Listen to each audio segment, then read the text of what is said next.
Everybody, this is Perch, and let's go prediction time. So this is a ugly prediction, but I think one that has a reasonable chance. Um, are we looking at a world in the future? And I'll tell you why this may be more likely than you think. Are we looking at a world in the future where comic books are not monthly ongoing titles like we've known them? There's not a Spider-Man ongoing, there's not a Hulk ongoing, there's not an X-Men ongoing, where it's not done that way, but instead it's done by events. So basically, the event comes out, and the event is, Spider-Man has to fight Thanos. I don't know, and it's an event level comic, and it's got dozens of tie-ins, and that is the kind of nature of how shipping occurs. That comics are not really geared as individual ongoing books anymore, but as events with crossovers, and you're basically buying into an event. I think that if I'm doing Vegas betting odds, I still think that's it's not over 50% likely. I think it's still you know yeah, I think it's still a bit of a stretch. However, I I think that some aspect of that is our future. And I say that because what we will likely see, and you're seeing little experiments being done on like Marvel Unlimited and some of these kind of digital streaming apps. What you're seeing is almost a event story driven title that comes out that feels like a graphic novel, that feels like a collection, and less like an individual title. I think that what you also see is you're slowly seeing Marvel and even DC to some extent, although DC is always harder to peg because DC will take a step in one direction and then quickly take a step in the opposite direction. They just keep doing this bizarre little tango with themselves, and it's hard to tell kind of where they're going in a lot of cases. But um, it is I think that if you look at what's happening with Marvel in the movies, if you look at Disney Plus in the movies, if you look at what they're doing, starting to do with publishing, you're looking to see more and more titles are migrating to be limited series rather than ongoing. And I think what you get to is this idea that we can drum up excitement for a big event. We don't need to do a lot of character work because in many cases, uh, you know, character depth is actually not useful to Disney anymore. It's still useful to Marvel, but like, do we really need to explore different facets of Hawkeye's personality? Not really. We just need to roll him out now as a kind of, somewhat of a bumbling loser, but he's a good marksman. He's got a heart of gold under that gruff exterior and everything else. It's like the character development work that went on in Matt Fraction's Hawkeye series is it. We're done. The character development that went on for the Vision in Tom King's Vision series is it. Don't really need to do anymore. He's a slightly spooky android, and he's trying to be human, but he can't be, and so he's blah, blah, blah, all that kind of stuff's going on with him.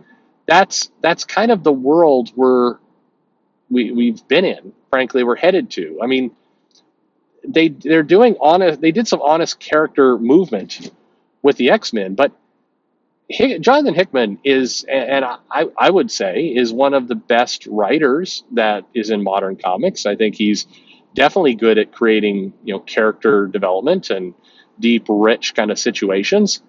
But if I look at the Fantastic Four and his run on that series, and later the Avengers, what he did with Mr. Fantastic, what he did with Johnny Storm, what he did with, the Captain America Iron Man dynamic and how that all went on, and what he did with the Illuminati and the secrets that they held, and all these kinds of pieces, the Black Panther Namor divide, and kind of the character development he did for Doctor Doom and Secret Wars.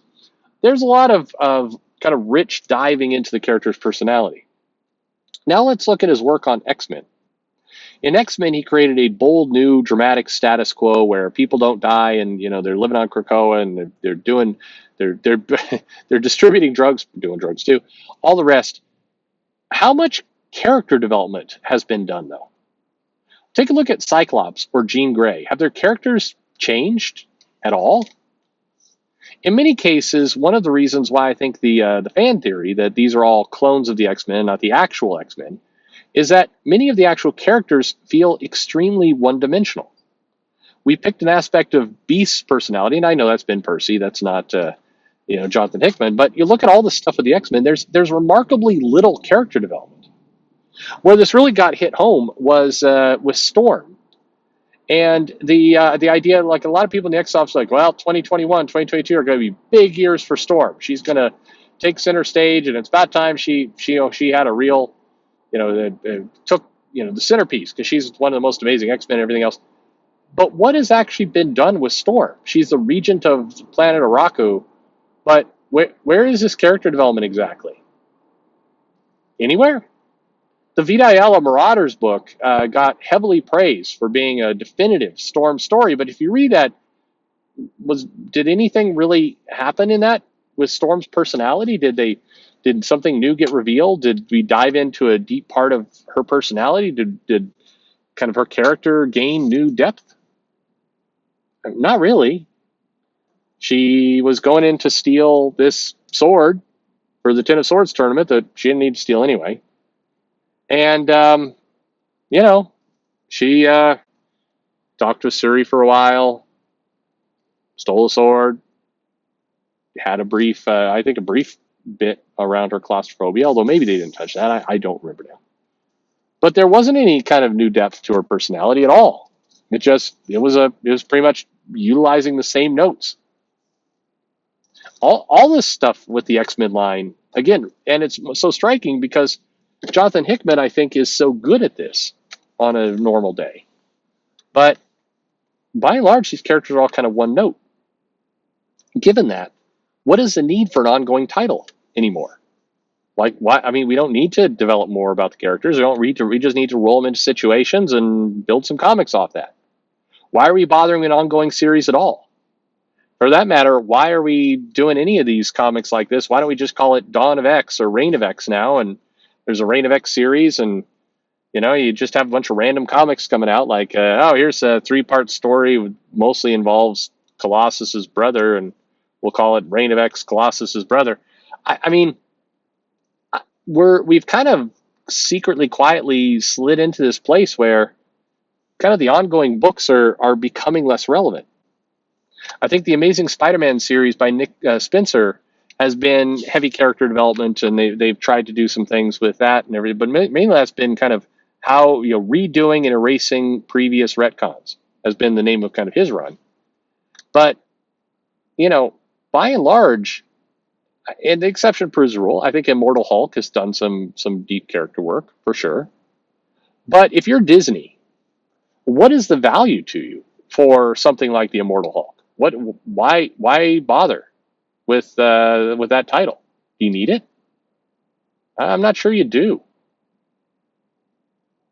I think that you basically just need to come up with some kind of threat, some kind of thing that the Hulk's got to do. You roll out the Hulk as we've seen him in the movies. That's the personality everybody knows, and you run your event. Do we need to? What's the point of growing this character?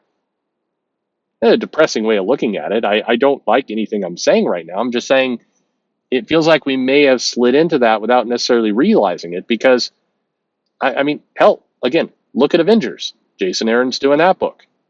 Are the characters evolving or developing at all? Or are they just kind of roll like, hey, now the Avengers are in space. Hey, now the Avengers are fighting a bunch of Ghost Riders. Hey, now the Avengers are fighting some Moon Knight stuff. And hey, now Squadron Supreme is there, and they've done some things, and the Avengers are going to have to fight him. And hey, look, the She-Hulk's been kidnapped, and she's turned more angry. The Avengers have to fight that. Like, is there, is there a need for character development anymore? Doesn't feel like it. Doesn't feel like anybody's really putting any pressure on that.